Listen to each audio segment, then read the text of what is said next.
Good afternoon, everybody. This is Dr. Myra Tatum Saucedo, and I have been ill uh, for about 4 weeks with various illnesses, sinus infections, bronchitis, lost my voice, and it looks like I may have COVID today.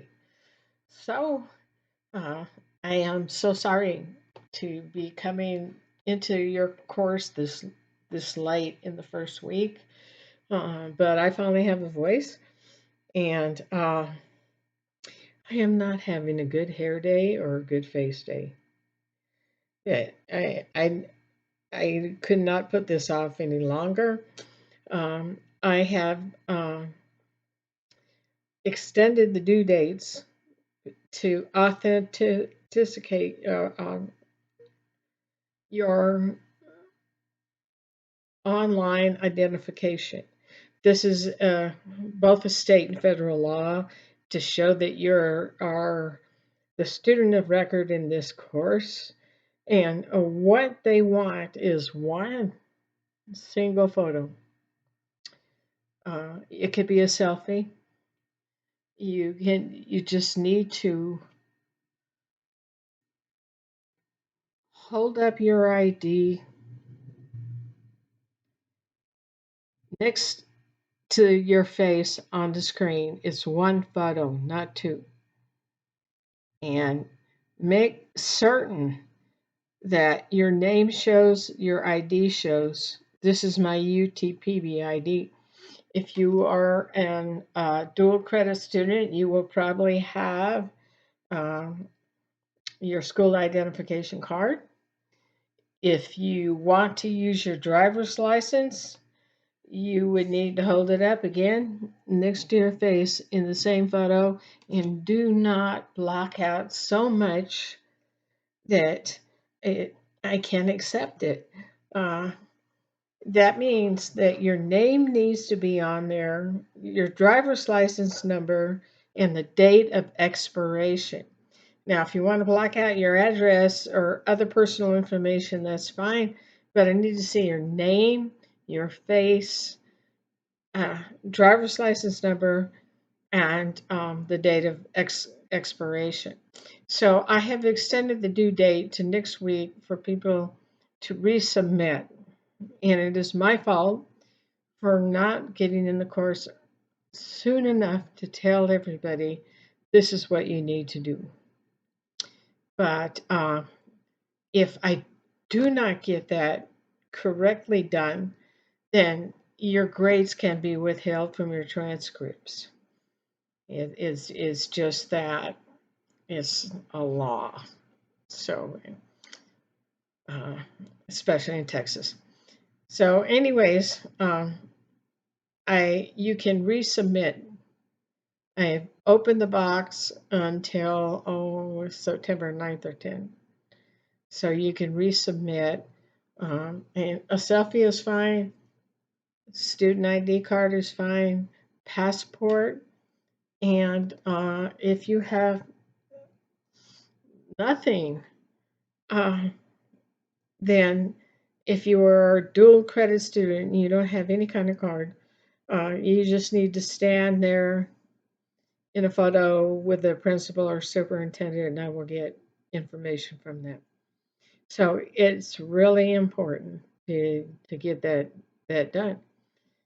And also coming up in the course next week is a marketing letter.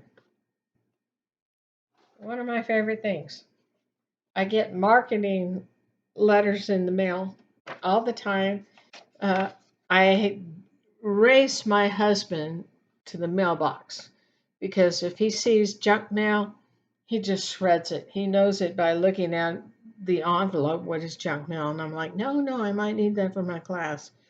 And there are two students that have already entered their junk mail letters, and they are great.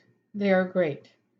Uh, you cannot use photos from the internet that are copyright protected There's something called Commons, Creative Commons, for teachers and students to use, where you can get free artwork and photos.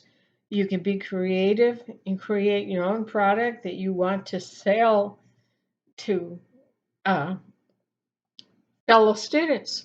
So the whole point of this is to take into consideration an audience, a demographic, a certain group of people you want to sell something to, or you want to get them to buy your services.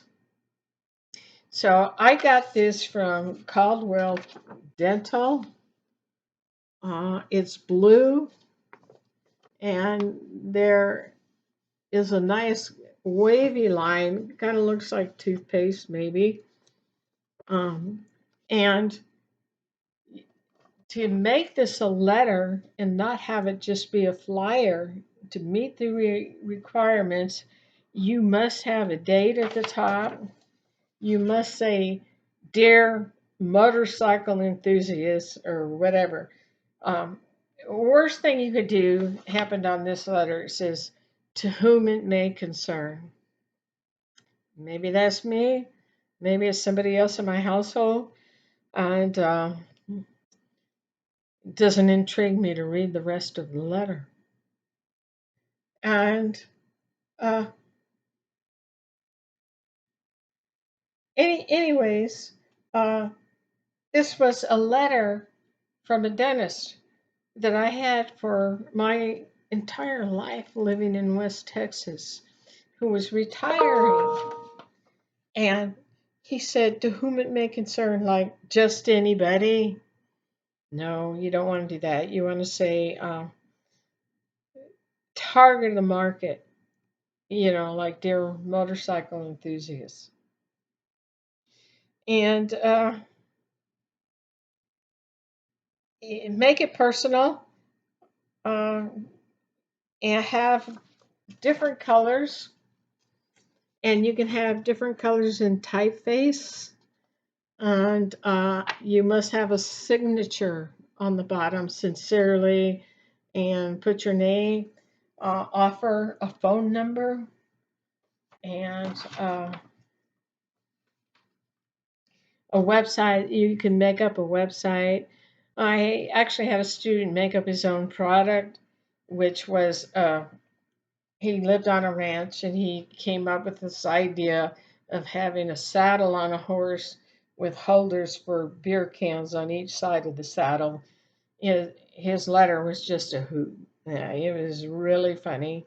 Everybody loved it. So you can make up your own product if you want. Uh, but you have to have certain elements like uh, use usage of color, uh, a dear so and so line, and a sincerely line. Otherwise, what you will have will be a flyer and not a letter. This has to be a letter. And go ahead and look at what's already in the course, because we have some good ones. Uh, so I have all kinds of junk mail. This is always my favorite kind, handwritten. It's not handwritten, it just looks that way. You feel like it's personalized if you get a handwritten letter, but it's all done on templates and ink. And when you get something yellow like final notice, uh, action required, and you think, what is this? Time sensitive notification? It's nothing. So, uh, im- important document enclosed, personal and confidential. No important document enclosed. So, anyways, I have a lot of junk mail, and that is the next big assignment. It's worth a lot of points next week, and I have moved down the due dates for you to have your ID in. Some people just joined the class this week and have not had a chance to do that. And we will have uh, 4 major papers in the course. And I will talk about those in separate videos. The first one will be on Martin Luther King Jr. on rhetoric. Rhetoric has gotten a really bad rap. I should have turned off my email. Every time it dings, there's another student that I need to be addressing right now.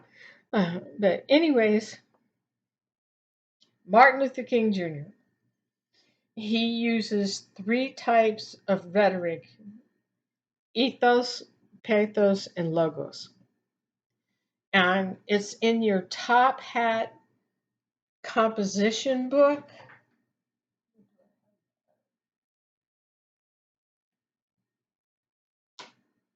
I will be sending around complete information on how to access this online as an ebook. If you want to get it printed out, you have that option for free. If you want a big, heavy book, this is the 7th edition. You need the 8th edition. And I'm going to send out how to log on to a website called Top Hat in order to get this book that I wrote part of and a lot of other UTPB teachers wrote part of. And you need to get this right away to start reading it. And I will send you the information on how to get it in ebook. I am concerned about the bookstore because if you have a scholarship or financial aid, you're supposed to get everything from the bookstore. And they are showing this as back ordered, which is not the case. It's not back ordered, it's ready today. So I will be calling them in a few minutes saying, please, let's get this together. You will also need access to the movie Frozen, kids movie, maybe not, and The Matrix, the original Matrix. It goes with Plato's allegory of the cave, and it's a real eye opener. Believe me, you will watch these movies with new eyes and through a what is known in academia as a new lens. And this video is quite long, and I want to get it to you, and then I will talk about the major papers in the next video. So welcome to the class. I usually look a lot better. And I will next time. I'm running a fever, and just kind of like, oh. So, anyways, uh, welcome to the course. I'm glad to have you here, and I'm sorry to have gotten behind.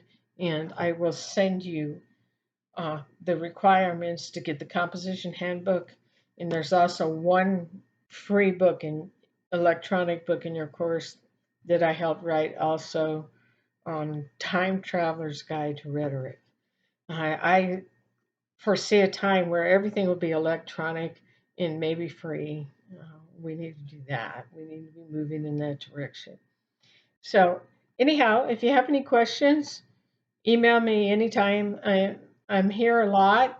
I teach Monday, Wednesdays, and Fridays. Usually I'm up from 4 a.m. to 2 p.m. Monday, Wednesday, and Friday. I'm busy that time.